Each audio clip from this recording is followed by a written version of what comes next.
Maka pada tahun ke-9 dari pemerintahannya, dalam bulan yang ke-10, pada tanggal 10 bulan itu, datanglah Nebukadnezar Raja Babel dengan segala tentaranya menyerang Yerusalem. Ia berkemah mengepungnya dan mendirikan tembok pengepungan sekelilingnya. Demikianlah kota itu terkepung sampai tahun yang ke-11 zaman Raja Sedekia.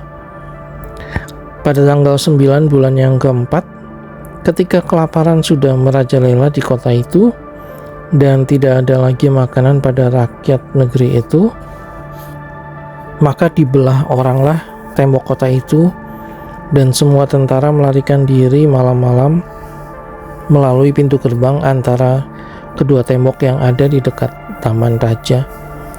Sekalipun orang Kasdim mengepung kota itu sekeliling, mereka lari menuju ke arah Yordan. Tetapi tentara Kasdim mengejar raja dari belakang dan mencapai dia di dataran Yeriko. Segala tentaranya telah berserak-serak meninggalkan dia.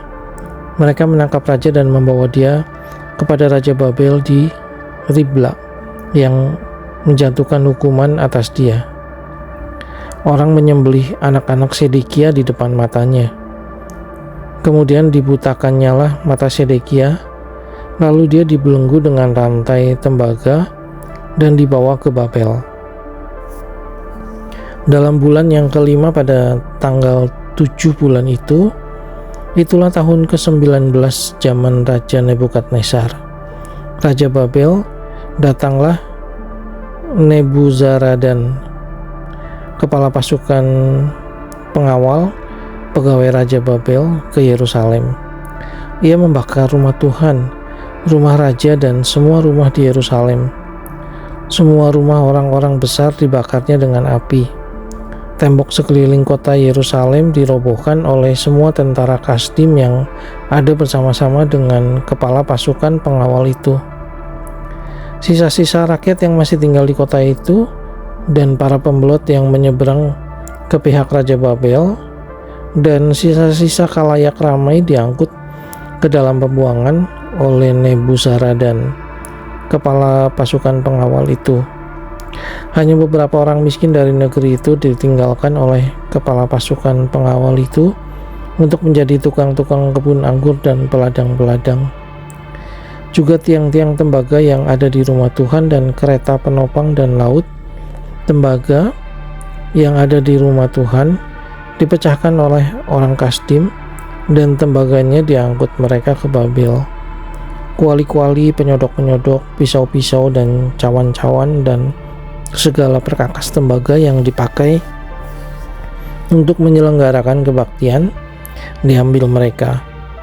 Juga perbaraan-perbaraan dan bokor-bokor penyiraman, baik segala yang dari emas maupun segala yang dari perak, diambil oleh kepala pasukan pengawal itu.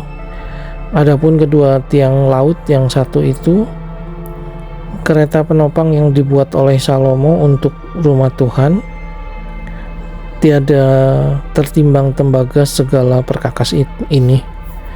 18 hasta tingginya tiang yang satu, dan di atasnya ada ganja dari tembaga. Tinggi ganja itu 3 hasta, dan jala-jala dan buah-buah delima ada di atas ganja itu sekeliling. Semuanya itu tembaga. Dan seperti itu juga tiang yang kedua disertai jala-jala. Lalu kepala pasukan pengawal itu menangkap Seraya, imam kepala, dan Sefanya, imam tingkat 2, dan ketiga orang penjaga pintu. Dari kota itu ditangkapnya seorang pegawai istana yang diangkat mengepalai tentara, dan 5 orang pelayan pribadi raja yang terdapat di kota itu, dan panitera panglima tentara yang mengerahkan rakyat negeri menjadi tentara, dan 60 orang dari rakyat negeri yang terdapat di kota itu. Nebuzaradan, kepala pasukan pengawal, menangkap mereka dan membawa mereka kepada Raja Babel di Ribla. Lalu Raja Babel menyuruh membunuh mereka di Ribla di tanah Hamat. Demikianlah orang Yehuda diangkut ke dalam pembuangan dari tanahnya.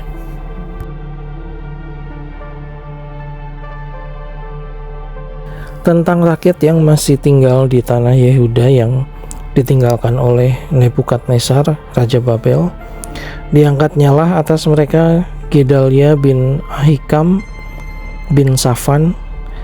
Ketika semua panglima tentara dengan orang-orangnya mendengar bahwa Raja Babel telah mengangkat Gedalia, maka pergilah mereka kepada Gedalia ke Mispa, yaitu Ismail bin Netanya, Yohanan bin Kareah, Seraya bin Tanhumet, orang Netofa itu, dan Yaazanya, anak seorang Ma'aka, bersama dengan anak buahnya. Lalu bersumpahlah Gedalia kepada mereka dan anak buah mereka, katanya kepada mereka, "Janganlah kamu takut terhadap pegawai-pegawai orang Kasdim itu. Tinggallah di negeri ini dan takluklah kepada Raja Babel, maka keadaanmu akan menjadi baik." Tetapi dalam bulan yang ketujuh datanglah Ismail bin Netanya bin Elisama, seorang yang asalnya dari keturunan raja, dan 10 orang bersama-sama dengan dia. Mereka membunuh Gedalia dan orang-orang Yehuda dan orang-orang Kasdim yang ada bersama-sama dengan dia di Mispa. Maka bangkitlah seluruh rakyat dari yang kecil sampai yang besar, serta panglima-panglima tentara, lalu larilah mereka ke Mesir, sebab mereka takut terhadap orang Kasdim itu.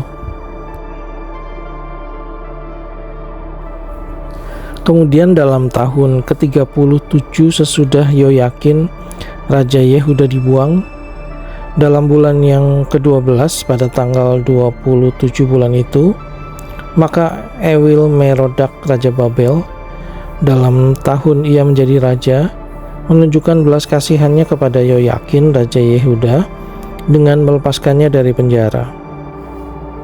Ewil Merodak berbicara baik-baik dengan dia dan memberi kedudukan kepadanya lebih tinggi daripada kedudukan raja-raja yang bersama-sama dengan dia di Babel. Ia boleh mengganti pakaian penjaranya dan boleh selalu makan roti di hadapan raja selama hidupnya. Dan tentang belanjanya, raja selalu memberikannya kepadanya sekadar yang perlu tiap-tiap hari selama hidupnya.